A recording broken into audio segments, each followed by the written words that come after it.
Hey, David, it seemed like the Isles really negated some of your top players tonight. How disappointing for you was that to not get much from them in a game that had as much meaning as tonight's did? Yeah, it's just disappointing overall. I mean, I thought, obviously they get the first goal and that team gets a lead. They do a really good job. I know it was early and it's only 1-0, but again, you just didn't love the feel after that. And then they made it 2-0, and they just did everything that they needed to do. They stayed on top of us. They took away time and space, made it difficult for us to get inside, and just made it for a long night for us. They were the better team, clearly.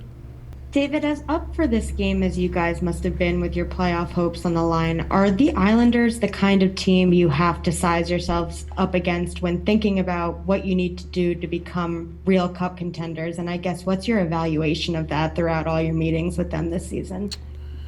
Yeah, I've touched on it before. I think we've got to learn from them and do some of the things they do. A little bit of a mentality that they have that, they never beat themselves. Now, we're also built differently, so sometimes we're going to have the ability maybe to score some goals that other teams don't, but that doesn't mean we can't do all the things everybody can do, and that's what we've got to get better at. We've got to understand situational hockey better and not get frustrated. I thought we did some good things early, not consistent enough, but I thought we played some of the period the way we needed to play, and we just needed to do it more, and we just didn't do it.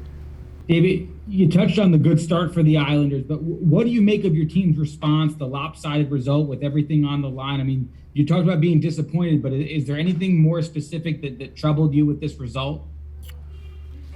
Just the way the game unfolded, just disappointed because it's not what we envisioned, it's not what we expected, and it's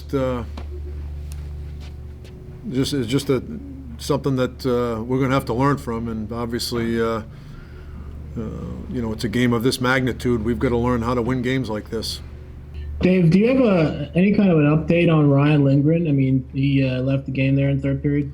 Yeah, I haven't had a chance to get together with the doctors and the trainers and him, so not sure yet. When you face the Islanders, you know the type of game that you're going to have to play to beat them. And I wonder, because of that, I mean, this isn't a new thing for you guys. Because of that, does it make it a little harder to take? Understanding that this is the seventh time you played them this year and you know what it takes to beat them, and yet your guys weren't able to rise to that level. Yeah, it's disappointing and frustrating and all of the above to sit here and have the game go the way it did, lose tonight 4-0. Just there really wasn't much to like about our game in any capacity tonight.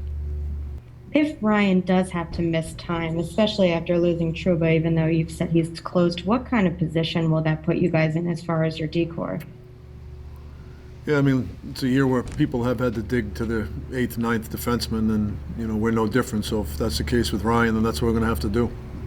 David, I know it's not fair to put it on the goalie when you guys don't score any goals, but what did you make of Igor tonight? And do you think you'd like to give Georgie a shot maybe for Saturday? I thought Shesty played very well tonight.